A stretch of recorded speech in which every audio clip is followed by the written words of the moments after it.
Well, Turf Business TV have managed to get hold of Chris Whittle, the course manager at Royal Birkdale.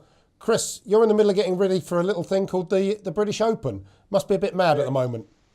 Yeah, it's just a bit busy at the moment, yeah, but we're getting there. Well, by no means the first Open for Royal Birkdale, and also it's not your first either, is it? It's not. This will be my third at Royal Birkdale. But you've had experience elsewhere before with the Open. I have. I had one at Muirfield and one at Lytham. So, going to be a walk in the park for you, this one, isn't it?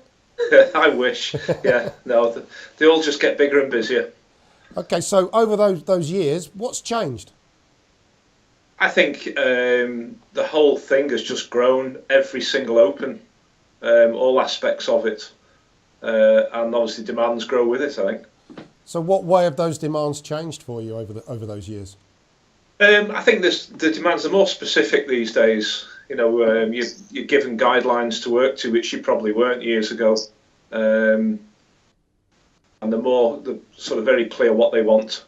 And that's fine, it helps. It means we can plan easier. And in terms of those guidelines, I mean, is there any kind of movement in them, or is it 100% you've got to hit this mark, this number?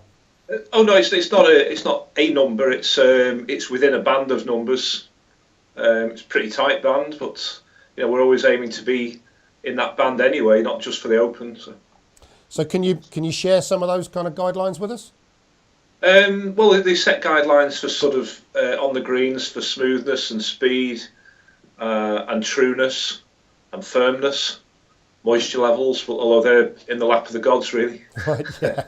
July at Royal Birkdale could be very wet or very dry. So those guidelines, those benchmarks, do they differ from what you're normally trying to deliver on the course? No, we try and get to those levels all the time. That's our aim. We want to present the best we can, and as near, obviously, if visitors come, they would love to play to tournament conditions if they can. So we're always trying to be around and about those guidelines. Obviously, TV coverage is a big part of what's going on. Do they have any special requirements or things you need to work with them on? So we've installed the 9 bunker camera positions for them. There's an extensive fibre optic system around the course now that was put in, I think, last November. But they're only just now starting to put in TV towers and things. But we don't have to get involved in that as long as they don't put a hole through something they shouldn't in the ground. So as long as we all talk to each other, we're okay. Okay. So you've had a long lead time in. Yeah. At what point do you really start working closely with the RNA to make sure that you're delivering what they want? And are you working with any other external bodies as well? We've been working with the RNA pretty closely for the last sort of 12 months, really. But the Sports Turf Research Institute sent their agronomist in anyway to Royal Birkdale. But obviously his visits are more frequent as well now, because we're all sort of trying to make sure everything is okay. So that kind of involvement, I guess, ramps up the nearer you get to the tournament. That's exactly what happens, yeah. At what time does it kind of hit its peak and you're working kind of in one another's pockets constantly? I would think we're about there now. Are you? Okay. So are they living with you on the course now? Yeah, well, you've got to be. You're just trying to prevent any little issues, really. So you need as many pairs of eyes out there as you can. Okay. So over that long period, I'm sure you faced a few challenges to get it where you want it, although you're trying to maintain that all the time, I understand. What's been the biggest set of challenges you've faced this time round? I don't think there's been anything specific. I think it's just the sheer scale of things compared to last time. Obviously things like spectator routes are prepared further in advance and they're bigger than they were last time to accommodate more people, to accommodate them more comfortably. So it's probably more off-course things like that, I think. So you're working there with a regular team of how many? 10. I have 10 full-timers. And that obviously changes a lot now. Yeah, we've got 2 seasonal lads on. We've got, for the week of the Open, we'll be up to 35 just for the morning work. Right. Because you're trying to get all the works done between sort of 4 o'clock and 6:30 in the morning. So you need a lot of people for a short time, really. And are they made up of volunteers, friends, family? It's a mixture. Yeah, it's a mixture. There's local volunteer greenkeepers, greenkeepers from other Open Championship venues, R&A scholars who are greenkeepers at various clubs. Right, okay. So it's quite a mixture, really. We have our artisan golfers who help us as well. So it's a big team. And that's a portion of your membership that have got their own kind of artisan Yeah, club, yeah? it's a club within a club. And they, for restricted golf times, they give us, I think, 100 hours a year each. So we call on their labour as well a little bit. Oh, right, okay. And they'll help with things like divoting and bunker raking, sprinkler trimming, things like that. And you've obviously learned lessons through your numerous Opens.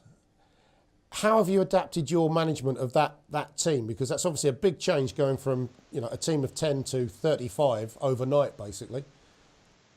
Yeah, I think what we've done is one of the benefits is that each club sends one of their staff to the other club that's hosting the Open in that particular year.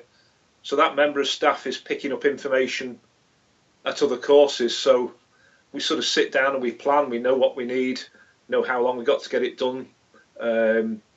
So we can plan well in advance. We already know now what each person is going to do and what time they're going to be doing it, what machine they'll need, what time they should finish. So it's just down to good advanced planning now, I think, really. Okay. So you've got all those plans in place.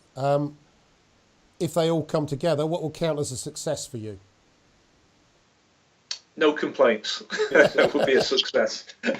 If the walkie-talkie never makes a noise all week, I'm happy. Okay, well, we mentioned success there. We've seen some quite high-profile, difficult conditions. I think Celtic Manor quite recently had a tough time with the Ryder Cup. What have you done to prepare for that kind of circumstance, a potential disaster? The only thing, it's just local knowledge, really. If we get inclement weather and you get some heavy rainfall, we know where to expect the issues because we've had them before, throughout the year. So we tend to record if we know certain hollows flood after so much rainfall, and we keep a record of that. So you can target some resources to those areas if the weather forecast is indicating there might be a problem. So that's all you can do, really, just pull on your experience. So it's experience, knowledge, and again, planning. Yeah. Okay. What would you say your philosophy is as a greenkeeper, a turf care professional? I think it's just to make sure the course is playing as it's designed to be played. In other words, it's a links championship course, and that's what you try to present. So everything we do, we're gearing towards that direction. Okay, and the additional spotlight and pressure that you're under for a major event like the Open, does that change your philosophy at all? Do you have to compromise? No, we don't really. I think the only thing, it focuses you very well. But fortunately, I think as you get nearer the time, you get busier, so you don't have quite as much time to worry as you might have done a few months ago. So daft as it sounds, it's a little bit easier in the mind as you get nearer the tournament because you're just too busy. And, without getting too deep and intrusive, are you and your team coping with that pressure well? Yeah, I think we're okay. We're up to speed. We set ourselves the goals for each week, and we're up to speed every week. We've managed to do what we wanted to do. So at the moment, we're sort of reasonably happy. That spotlight and that pressure, unfortunately, comes in the current climate with the fear of possible targeted terrorism. Is that something that's had any impact on what your guys are doing? Have you had to take any special precautions or training? I'm pretty sure before the event happens, it will be discussed and some guidance given. We're well aware of what's going on. We really hope that it doesn't occur anywhere, not just with us. Absolutely. But I'm sure it's being planned for. But I think as we get nearer the time, we will sort of get some guidance and some awareness training in case anything happened or to help prevent it. But we say we really hope not. You have an intense week. Everything goes to plan. What's the likely impact on your course, and how long is it going to take you to get it back to where you want it to be?